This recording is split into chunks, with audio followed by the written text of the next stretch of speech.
kita, Bang, kalau gaji PNS apoteker di Puskesmas berapa ya? Nah, itu tadi. Kalau untuk PNS sendiri, itu sudah ditentukan untuk seluruh Indonesia itu sama. Saya ulangi lagi bahwasannya untuk apoteker sendiri itu sudah mendapatkan golongan, yaitu golongan 3B, setara dengan dokter umum, maka gaji pokoknya itu senilai.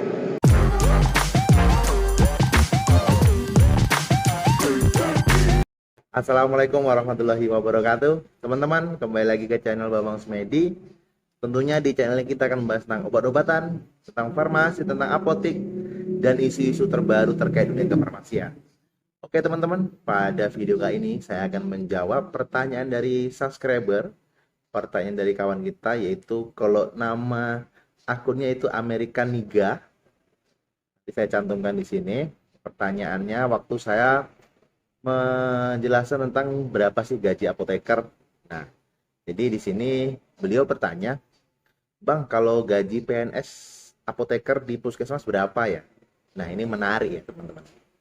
Oke, baik, kita bahas ya teman-teman. Kita bahas satu persatu, kita bedah berapa sih sebenarnya gaji PNS apoteker, seorang PNS, seorang apoteker yang sudah PNS. Jadi di puskesmas ya, pertanyaan di puskesmas. Nah, kebetulan saya juga dinas di puskesmas, jadi saya tidak akan menutupi, saya tidak akan menyembunyikan berapa besar nominal gaji. Nanti teman-teman silahkan hitung sendiri, makanya teman-teman simak video ini sampai selesai supaya teman-teman bisa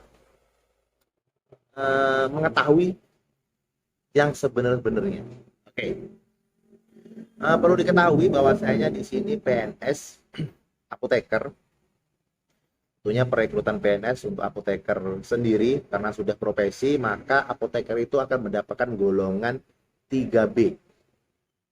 Akan mendapatkan golongan 3B sama dengan jabatan atau pangkat golongan itu dokter umum.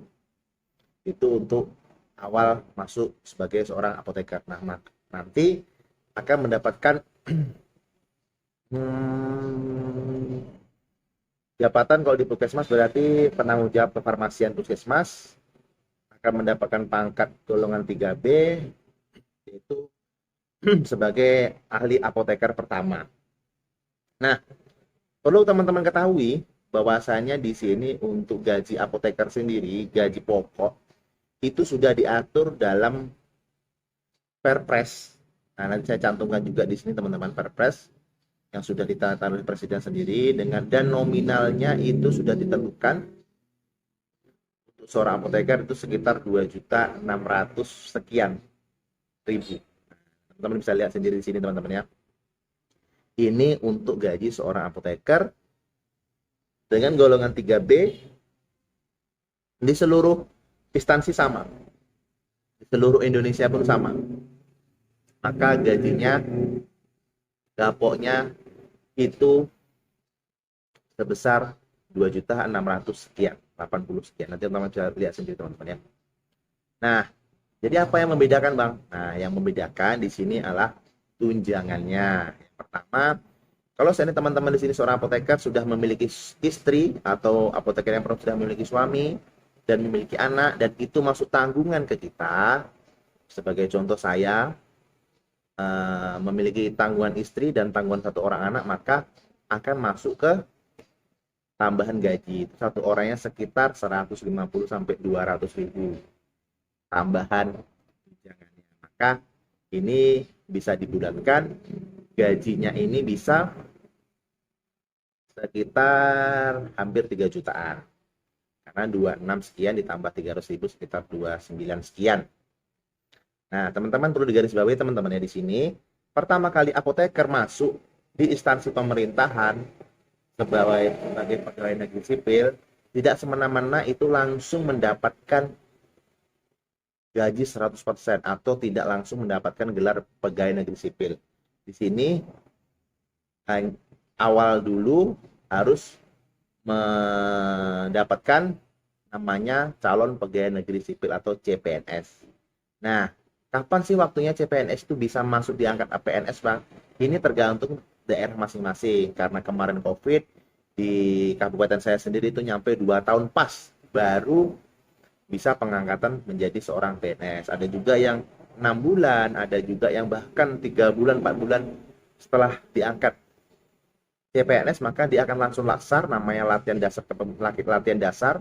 Langsung dia setelah selesai, setelah menyelesaikan latsarnya, maka akan langsung mendapatkan gelar PNS. Ini tergantung daerah masing-masing.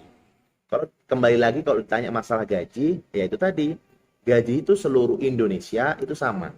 Seorang apoteker itu dengan besaran 2.680.000 sekian. Nah, kalau untuk tunjangan gimana Bang? Nah, untuk tunjangannya, kembali lagi saya jelaskan tadi, ini tergantung anak, ini ada tanggungan anak, tanggungan istri, setelah itu besaran di mana kita bekerja, saat ini di puskesmas, maka akan sekian loh. Kalau di rumah sakit, maka akan sekian loh. Nah, itu tergantung daerah masing-masing. Nah, di sini teman-teman tentunya, walaupun sama-sama PNS, teman-teman di sini memiliki SK Kabupaten, SK Kota Madya, dan SK Provinsi, ataupun SK Kementerian, maka akan mendapatkan tunjangan yang berbeda. Tentunya yang paling besar itu di kementerian. Jadi teman-teman apoteker yang mendapatkan dinas di kementerian, mungkin Kementerian Kesehatan, mungkin Kementerian Sosial, dan lain sebagainya, maka tunjangannya akan lebih besar dibanding teman-teman yang mungkin yang di provinsi, teman-teman mungkin yang di pemerintah kota, Pemkot, mungkin teman-teman yang di Pemkat, pemerintah kabupaten, ya mungkin akan tingkatan tunjangannya akan berbeda-beda. Ini tergantung dengan kemampuan daerah dan untuk otomatis kesepakatan dari si kepala daerah itu masing-masing. Jadi tidak besar teman-teman ya, gajinya seorang apoteker hanya 2.680.000 selama 1 bulan. Kalau masalah tunjangan ini dibedakan oleh daerah masing-masing. Ada yang 1 juta tunjangannya per bulan, ada yang 3 juta, ada yang 4 juta, ada yang 10 juta, mungkin ada yang lebih-lebih. Nah, itu tergantung dari instansi di mana kita diangkat. Di mana kita bisa mengetahui Bang PNS itu instansi mana yang mengangkat. Nah, teman-teman bisa dilihat di sini nanti di SK teman-teman, di SK PNS maupun SK CPNS bisa dilihat yang bertanda tangan di bawah itu siapa. Nah, kalau yang bertanda tangan bupati berarti dia pengangkatan dari pemerintah kabupaten. Yang wali kota, yang tanda tangan wali kota berarti pengangkatan oleh wali kota Pemkot, pemerintah kota. Dan kalau seandainya gubernur, nah tanda tangan gubernur di sini berarti pengangkatan oleh provinsi. Sementara kalau SK-nya ini tanda tangan oleh menteri, berarti diangkat oleh kementerian. Nah, tentunya ini di daerah sama di pusat. Di Jakarta sana apoteker dengan apoteker di daerah seperti saya ini mungkin ya jelas sangat berbeda. Nah, kan itu dikarenakan kemampuan daerah masing-masing. Oke teman-teman ya, mudah-mudahan informasi ini yang saya sampaikan ini bermanfaat buat teman-teman. Ini sedikit sharing, karena ada pertanyaan dari American Mingga, dari abang kita, Bang, kalau gaji PNS apoteker di puskesmas berapa ya? Nah, tadi kalau untuk PNS sendiri itu sudah ditentukan untuk seluruh Indonesia itu sama.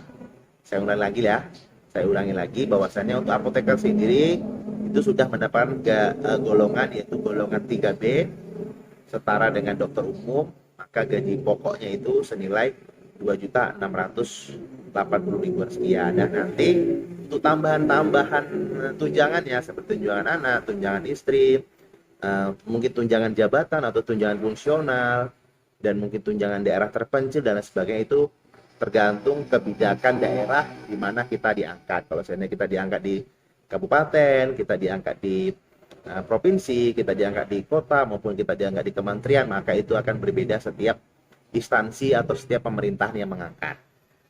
Oke teman-teman ya, dimanapun teman-teman berpraktek, dimanapun teman-teman berkarya, tetap semangat. Ingat, jangan lupa tetap jaga kesehatan. Tanya obat, tanya apoteker. Salam sehat. Assalamualaikum warahmatullahi wabarakatuh.